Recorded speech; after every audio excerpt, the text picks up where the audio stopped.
네, 하나님 말씀 베드로 전서입니다. 베드로 전서 4장 12절에서 16절까지 보도록 하겠습니다.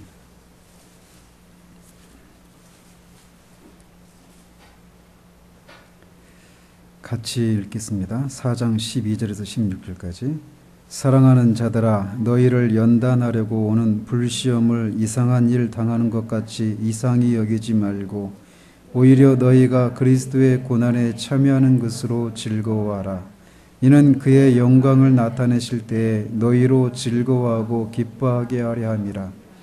너희가 그리스도의 이름으로 치욕을 당하면 복 있는 자로다. 영광의 영 곧 하나님의 영이 너희 위에 계심이라. 너희 중에 누구든지 살인이나 도둑질이나 악행이나 남의 일을 간섭하는 자로 고난을 받지 말려니와 만일 그리스도인으로 고난을 받으면 부끄러워하지 말고 도리어 그 이름으로 하나님께 영광을 돌리라. 오늘은 베드로 전서 시간이 되면 후서까지 같이 살펴보도록 하겠습니다. 이 편지가 사도 베드로가 썼다라고 하는 것은 1장 1절에 예수 그리스도의 사도 베드로로 시작하는 것에서도 알 수 있고 5장 1절에 그리스도의 고난의 증인이라고 이 저자 자신을 그렇게 부르고 있는 것을 통해서도 사도 베드로가 이 편지를 썼다는 것을 확인할 수 있습니다. 그래서 이런 이유들 때문에 초대교회에서는 이 편지가 사도 베드로가 썼다라고 하는 것에 대해서 아무 논쟁이 없었습니다. 초대교회 때부터 이 편지를 통상적으로 베드로가 쓴 것으로 간주했기 때문이었죠. 그런데 이제 최근에 와서 일부 학자들이 이 편지를 베드로가 쓴 것이 아니라 베드로의 이름을 누가 빌려서 쓴 것이다 라고 하는 그런 주장을 하는 학자들이 생겨났어요. 그러면서 어떤 근거로 그걸 주장했냐면, 첫 번째로 이 편지의 이 헬라어가 이 베드로전서 원래 원어는 헬라어로 되어 있거든요. 근데 지난주에 말씀드렸잖아요. 야고보서가 이 갈릴리 출신 야고보가 썼을 리가 없다. 이렇게 그 주장하는 학자들이 있다고 그랬잖아요. 왜냐하면 그 문체가 수사법이나 이런 것들이 굉장히 세련되어 있기 때문에 마찬가지 주장을 합니다. 이 편지에 쓰여진 그 세련된 그런 헬라어를 베드로라고 하는 이 갈릴리 출신의 어부가 썼을 리가 없다. 첫 번째 주장 근거가 이래요. 두 번째로 베드로의 저작이라고 간주하기에는 여기 등장하는 신학이 바울의 신학과 너무나 많이 닮아 있다라고 하는 주장입니다. 그리고 이 베드로전서에서 그 구약 성경을 인용하는 부분들이 나오는데 그 인용한 것들을 보면 70인령이 있죠. 70인경. 그러니까 구약의 히브리어로 된 구약 성경을 헬라어로 번역한 그 성경이 70인경이라고 하는 게 있었는데, 그 구약 성경, 베드로전서에서도 구약 성경을 인용하고 있는데, 이 편지의 저자가 진짜 베드로라면 히브리어로 쓴 구약 성경을 인용했을 것인데, 여기 나오는 인용구들은 70인경에서 이렇게 인용을 하고 있다. 그러니까 베드로일 리가 없다. 이렇게 주장하는 거예요. 그리고 이 편지에 등장하고 있는 그런 고난, 예수 그리스도인이라고 하는 것 때문에 받는 그런 고난과 핍박, 이런 내용들을 보면 이 편지가 기록된 시대적인 배경이 주 81년에서 96년까지 제위했던 도미티아누스라고 하는 황제 시대이거나, 아니면 그보다 좀 더 뒤에인 트라이아누스 황제 시대에 있었던 일들을 배경으로 하고 있는 것 같은데, 이 도미티아누스나 트라이아누스 이 두 황제는 베드로가 죽은 뒤에 제위한 황제다. 그러니까 이 편지의 배경에 나오는 이 그리스도인을 향한 그런 대대적인 핍박, 이런 걸 봤을 때 이 편지의 저자가 베드로일 리가 없다. 이렇게 주장하는 거예요. 그리고 다섯 번째 이유로, 이 편지의 저자가 진짜 베드로라면 자신의 스승인 그 예수를, 역사적인 예수를 더 많이 언급했을 터인데 그렇게 많이 언급하고 있지 않다라는 겁니다. 그런 5가지 이유로 이 편지는 베드로가 쓴 것이 아니라 베드로가 쓴 것으로 잘못 간주된 그런 편지다, 이렇게 주장하는 학자들이 있어요. 그렇지만 그 각각에 대해서 반론을 제시하면 베드로가 지난주에 야고보가 살던 갈릴리 지역이 그리스 사람이라 이런 어떤 사람들도 왕래가 잦았던 그런 지역에서 야고보도 헬라어를 잘 알고 있었다, 이렇게 얘기를 했잖아요. 그런 것처럼 베드로도 젊은 시절부터 헬라어를 알았을 가능성이 매우 높았던 중산층 어부였다라는 것입니다. 어부라고 하면 우리가 가난한 사람으로 생각할 수 있는데 그렇지 않았어요. 자기 배가 있었던 사람이었으니까. 그리고 지난주에 말씀드린 것처럼 갈릴리에서도 헬라어가 많이 사용되었다라고 하는 그런 상당한 증거가 있다라는 겁니다. 그러니까 이 갈릴리 출신, 어부 출신인 베드로가 이런 헬라어를 구사히 쓸 리가 없다, 이런 주장은 그런 이유로 반박될 수 있다라는 거죠. 그리고 또 더 나아가서 베드로가 이 편지를 이렇게 쓸 때 아마도 그가 그의 비서였던 실루아누라고 하는, 신라라고 하죠. 실루아누라고 하는 그 사람을 활용했을 가능성이 있다라는 겁니다. 그리고 이 베드로 전서에서 다루고 있는 신학, 특별히 고난에 대한 신학이 바울 사도의 신학과 이게 너무나 닮아 있어서 이 베드로의 것이 아니다, 이렇게 주장했었는데, 그 베드로에게도 이 고난에, 예를 들면 고난에 대한 특별한 강조가 있는 건 사실인데, 그렇다고 해서 베드로와 바울의 신학이 서로 달라야 할 이유도 없는 거죠. 그죠? 그리스도인이 고난을 받는 거는 바울도 원래 그러하니까 그리스도인이 고난 받는 것도. 따라서 바울이 그런 얘기를 했다고 해서, 아니 베드로가 또 여기서 그리스도인이 고난 받는 것에 대해서 다루고 있다고 해서 그게 바울의 신학이다, 이렇게 규정하는 것도 무리가 있다라는 겁니다. 그리고 이 베드로가 이 헬라어 독자들에게 편지를 쓰면서 70인경을 인용했던 것도 그렇게 예상 밖의 일은 아니다라는 것입니다. 이 편지를 받고 있는 사람들이 헬라어를 사용하는 독자들이었거든요. 그러니까 그들이 헬라어로 된 구약 성경을 알고 있을 가능성이 있기 때문에 70인경을 인용할 수 있었을 것이다라는 것입니다. 그리고 이 편지의 배경이 되는 시대가 도미티아누스나 트라야누스 황제 시대라고 하는 그런 분명한 증거는 없다라는 겁니다.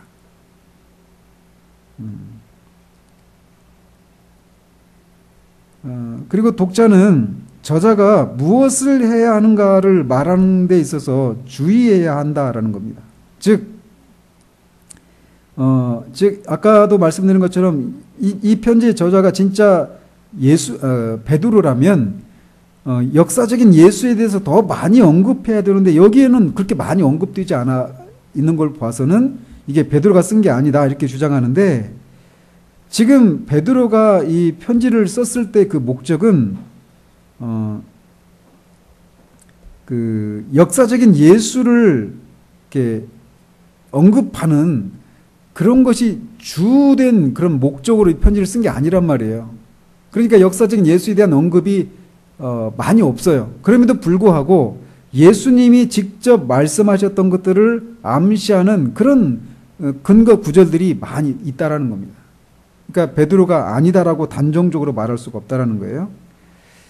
그리고 이 마지막으로 이 초대교회 이 시대에만 하더라도 가명으로 쓴 그런 책들에 대해서는 그러니까 누군가가 다른 사람의 이름으로 글을 쓰고 하는 이런 일들은 아주 정죄받는 그런 일이었다라는 것입니다. 그렇기 때문에 이 편지가 베드로의 이름을 이렇게 빌어서 가명으로 쓴 어떤 사람의 편지가 아니다, 이렇게 말할 수 있다라는 거예요. 결론적으로 이건 베드로의 저서가 맞다라는 겁니다. 그다음에 이 편지가 언제 기록이 되었는가? 앞에서도 말씀드렸죠. 이 언제 기록이 됐는가를 이렇게 나누는 그 기준이 뭐냐면, 이 여기서 말하고 있는 이 일들, 그리스도인들이 고난을 받는 이 상황이 도미티아누스 황제 때나 트라이아누스 황제 때 일이냐, 아니면 그 이전 시대 네로 황제 때 일이냐, 이걸 어떻게 보느냐에 따라서 저작 연대가 결정된다고 할 수 있습니다. 그런데 여기 나오는 그런 내용들의 근거에서 볼 때 이 편지는 네로가 다스리던 시대, 네로는 주후 54년에서 68년까지 재위했던 그런 황제였습니다. 즉 네로 시대의 네로 황제 시대 때 쓴 편지라고 보는 것이 타당하다라는 것입니다. 특별히 5장 13절에 보면 택하심을 함께 받은 바벨론에 있는 교회 이렇게 말하고 있는데, 이 바벨론에 있는 교회에는 로마에 대한 언급이 거의 확실하다는 겁니다. 로마에 있는 교회 이렇게 말하고 있어서 이 편지를 베드로가 로마에서 썼다라고 결론 지을 수 있다라는 겁니다. 따라서 이 편지가 쓰여진 기간은 아마도 주후 65년에서 63년 그 사이에 쓰여졌을 것으로 보고 있습니다. 이 편지의 주제는 그리스도인이라고 하는 이유로 박해를 받고 있는 신자들은 믿음 안에서 인내해야 한다라는 것입니다. 그런데 그렇게 믿음으로 인내를 하는 그 시기에 그들은 소망으로 충만해야 한다라는 겁니다. 그리고 그 소망이 충만한 이유, 분명한 근거를 가지고 있어야 한다라는 것입니다. 그들이 이렇게 박해를 받음에도 불구하고 믿음 안에서 소망으로 충만한 채 인내해야 하는 이유는, 신자들은 이미 지금 여기서 그리스도의 죽음과 부활을 통해서 하나님의 구원의 약속들을 누리고 있기 때문에 말세의 구원을 분명히 누릴 것을 확신할 수 있기 때문이다라는 거예요. 그래서 왜 너희들이 예수를 믿는 것 때문에 고난을 받고 핍박을 받는데도 그렇게 소망 가운데 평안을 누리느냐, 이렇게 묻는 자에게 우리가 지금 이미 예수 그리스도의 죽으심과 부활을 통해서 구원의 은혜를 누리고 있고, 장차 이 약속된 그 하나님의 그 구원의 약속을 우리가 반드시 누릴 것을 확신하기 때문에 내가 이렇게 고난 가운데서도 소망 중에 인내한다라고 말할 수 있어야 된다라는 것입니다. 이 편지는 이 본도, 갈라디아, 갑바도기아, 아시아와 비두니아, 이 지역이 오늘날의 터키, 당시는 소아시아 지역이라고 했습니다. 그 소아시아 지역에 흩어져 있는 그리스도인들에게 보내진 편지였어요. 근데 그 지역은 다양한 민족과 다양한 언어가 혼재되었던 그런 지역이었어요. 그런데 그 모든 지역이 당시 그리스 로마 문화의 영향권 아래에 있었고, 그리고 그 1세기 중반부터는 로마의 통치 아래에 있었던 그런 지역이었습니다.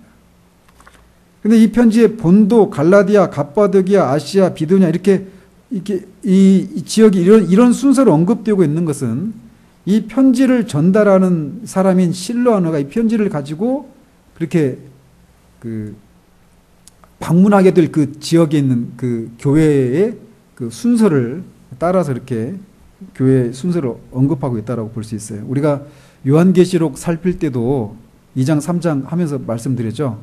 편지 순서가 어떻게 되어 있어요?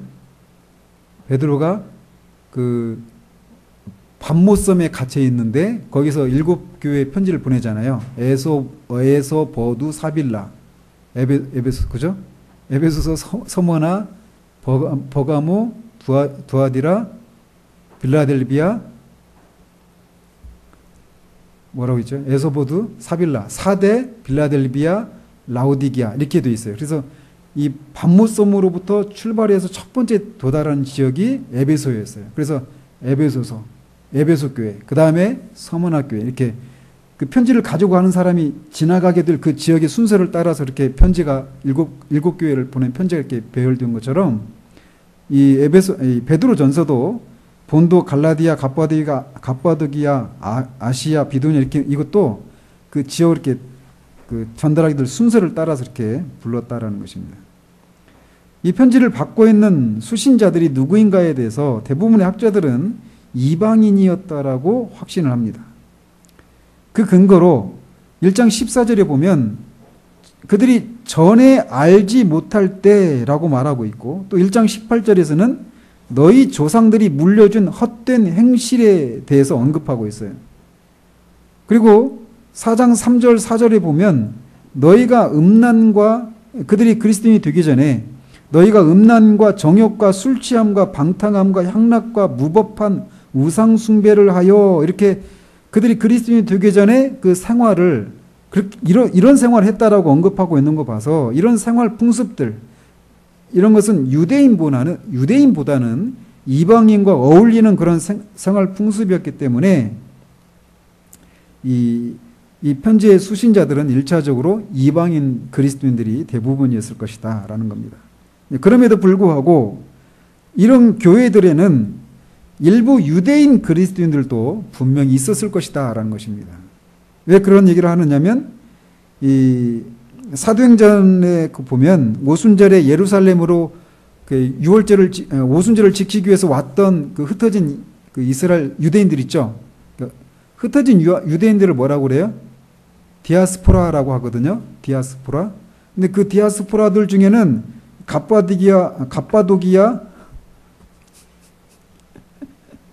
아니라 갑바도기아, 본도, 아시아 이 지역에 있던 사람들도 오순절에 왔었거든요. 그러니까 그들 중에 어떤 사람들은 그 오순절에 사도의 그 복음을 듣고 그들 중에는 회심해서 자기 지역으로 돌아가는 사람도 있었기 때문에 그 유대인들도 이 편지의 수신자들 가능성이 없지 않다라는 것입니다.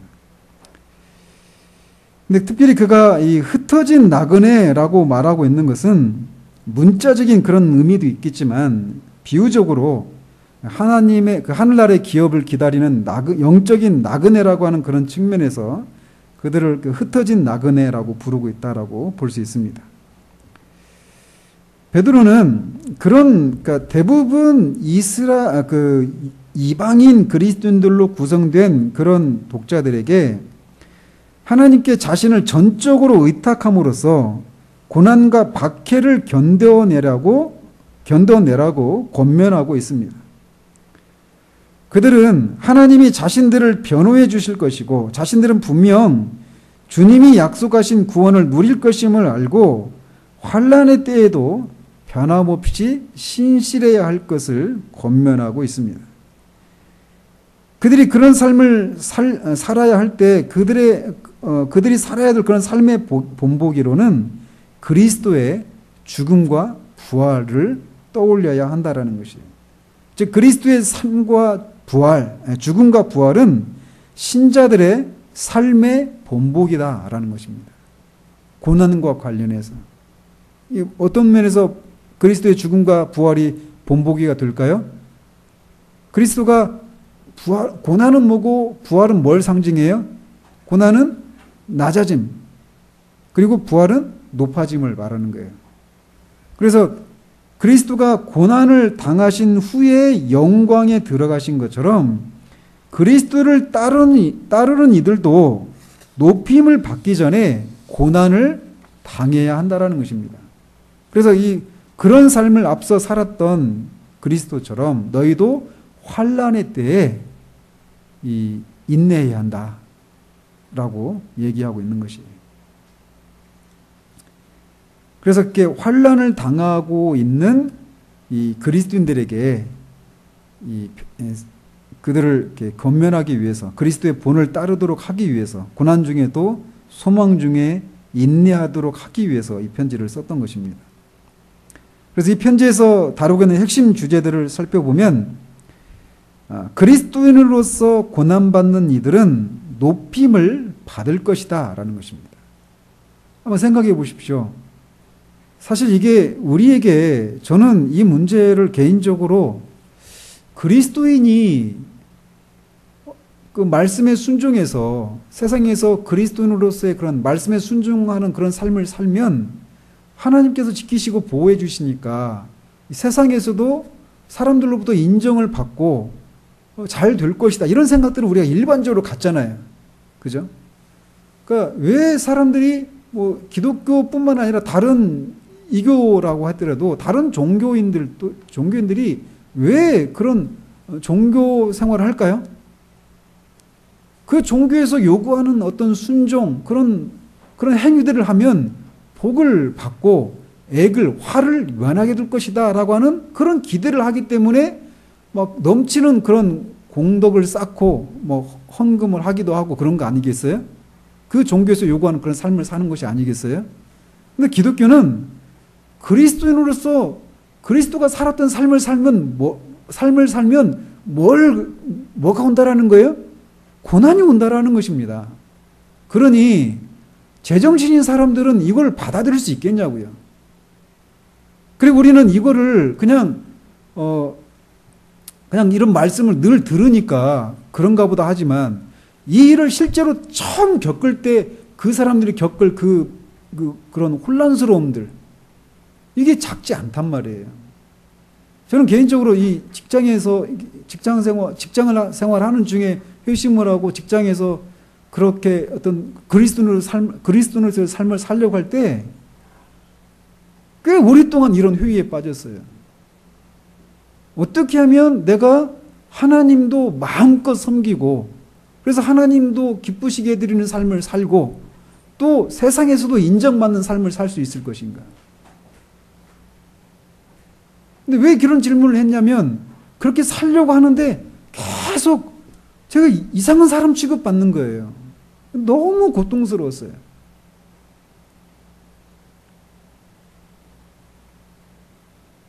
그래서 이 고난의 문제, 내가 특별히 뭘 잘못하는 것도 아니고 뭐 실력이 없는 것도 아니고 인간성이 모자란 것도 아니고 꾀를 부리는 것도 아니고 헌신적으로 희생적으로 열심을 내서 직장생활을 하는데 왜 저 사람들은 나를 이상한 사람 취급하고 미워하고 싫어할까?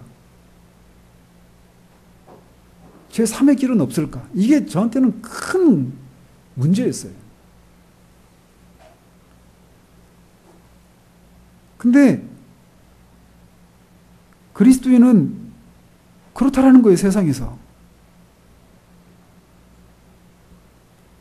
많은 사람들이 이것 때문에 진짜 그리스도인의 삶을 살려고 하지 않거든요. 근데 그리스도인은 그리스도를 따르는 삶을 살면 고난을 받는다라는 것입니다. 그리스도께서 이 땅에서 그러한 삶을 사셨다라는 거예요. 그런데 그 그리스도가 이 땅에서는 고난을 받으셨지만 부활을 통해서 높이 되셨다라는 겁니다. 그런 것처럼 우리가 그리스도의 뒤를 따르면 분명히 그에게 속해 있기 때문에 이 땅에서 고난을 받는다라는 거예요. 그렇지만 그리스도가 고난 뒤에 영광을 받으신 것처럼 그리스도인들도 고난을 받는 그리스도인들도 반드시 높임을 받을 것이다라는 사실입니다. 이게 가장 핵심적인 주제예요. 이 베드로전서에서 말하는 게. 그리고 예수 그리스도의 교회는 새로운 성전, 또 새로운 이스라엘, 새로운 하나님의 백성이다라는 겁니다. 그러니까 이게 굉장히 놀라운 사실이에요. 그러니까 전에는 성전, 솔로몬 성전이죠. 그 예루살렘 성전. 그리고 이스라엘이라고 하는 그 신정국가. 그리고 이스라엘만 하나님의 백성이었어요. 근데 이제 그 이스라엘이 교회로 대체되었다는 겁니다. 또 세 번째로 신자들은 말세에 나타날 유업에 소망을 두어야 한다라는 겁니다. 이 땅에서의 고난을 견딜 수 있는, 인내할 수 있는 그것은 말세에 성도들에게 약속된 유업에 소망을 둘 때 가능하다라는 거예요. 또 그리스도는 죄인들을 위한 대속제물로 죽으셨고 그리스도의 죽음은 죄인들의 새로운 삶의 기초다라는 것이 이 편지에서 다루고 있는 핵심적인 주제 중에 하나입니다. 그리고 앞에서도 말씀드린 것처럼 그리스도가 이 땅에서 받은 고난은 그리스도의 제자들에게 하나의 본보기다라는 겁니다. 그러니까 사실 이거를 이제 우리가 인정할 때 우리 앞에 사셨던 우리의 머리 되신 그리스도께서 이 땅에서 고난을 받으셨으니 우리도 고난을 받는 것이 당연하다라고 하는 이 사실을 우리가 받아들이는 것이 사실은 거기서부터 이제 시작인 거거든요. 그거를 인정하고 나도 주님이 사셨던 그 삶을 살겠습니다라고 하는 그게 시작인 거예요. 그게.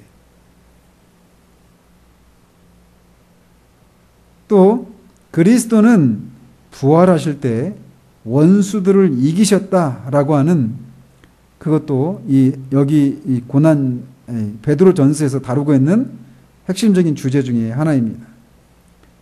또 그리스도인은 가정과 사회에서 의롭게 살아야 한다라는 겁니다. 그리스도인의 삶이라고 하는 것은 교회에서만 국한된 것이 아니라 가정과 사회 속에서도 의롭게 살아야 한다라는 것입니다. 마지막으로 그리스도 안에 있는 새로운 생명은 사랑과 거룩함이 있는 삶을 위한 기초다라는 겁니다. 그리스도 안에 있는 그런 새로운 생명이 있기 때문에 그런 생명이 있는 사람만 사랑과 거룩함을 따르는 삶을 살 수 있는 것이에요. 그것이 없는 사람은 그런 삶을 살 수가 없는 거죠. 이런 내용들이 이 베드로전서에서 다루고 있는 핵심적인 주제라고 할 수 있습니다. 마지막으로 구원사적으로 요약을 해보면 그리스도인은 그리스도를 위한 고난을 견뎌내며 그리스도의 고난을 돌이켜보고 그리스도의 재림 때 있을 구원의 완성을 바라봐야 한다라는 겁니다. 이런 측면에서 이 땅에서의 어떤 안락함과 이 땅에서의 잘됨을 추구하는 데서 그치고 있는 이런 가난한 시대에 이 베드로전서는 우리로 하여금 참된 신앙이 무엇인가를 고민하게 만드는 그런 책이라고 할 수 있어요.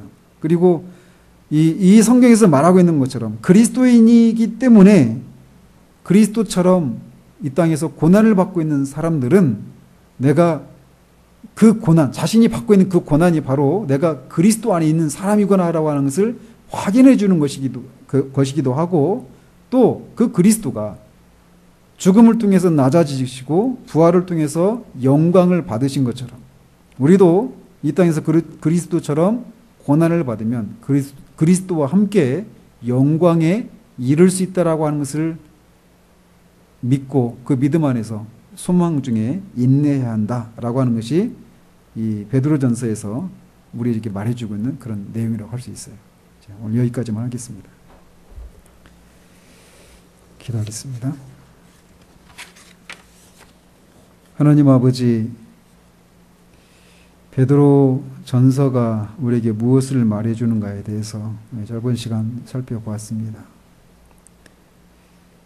우리는 이 그리스도인이기 때문에 이 땅에서 받는 고난의 문제에 대해서 이 편지를 받고 있는 사람들도 이상하게 여겼다라고 말을 하면서 그것을 이상하게 여기지 말라라고 말하며 왜 그런 일들이 일어나는지 또 그런 고난을 받는 사람들은 어떤 모습으로 이 땅을 살아가야 되는지에 대해서 사도가 그들에게 권면하는 내용들을 우리가 살펴보았습니다. 과연 우리가 살고 있는 이 시대에 우리가 그리스도 때문에 받는 고난이라고 하는 것이 무엇이라도 있는지 우리가 우리 자신을 돌아보기를 원합니다. 그리고 그 고난이 우리 가운데 있다라면 그리스도가 고난을 받으시고 영광을 받으신 그 삶의 방식이 바로 우리들이 살아가야 될 삶의 방식이라는 것을 기억하고 거기에서 어느 누구도 예외가 없으므로 그런 삶을 이 땅에서 그런 삶을 사셨던 그리스도를 하나님을 의지하며 우리가 그리스도처럼 이 땅에서 동일한 삶을 살아 하나님이 그리스도를 통해서 하신 일들의 어떠함을 우리의 삶을 통해서도 증거하는 삶을 살아가는 우리 모두 될 수 있도록 도우시기를 원합니다. 우리의 가정과 사회 속에서도 거룩함을, 의로움을 쫓아 살아가는 우리들 될 수 있도록 도우시옵소서. 그런 삶이 우리에게 분명히 고난을 초래하겠지만 그 고난을 인하여서 우리가 살아야 될 그런 삶의 본질에서 벗어나는 그런 우리들 되지 않도록 주님 도우시기를 원합니다. 예수 그리스도 이름으로 기도합니다. 아멘.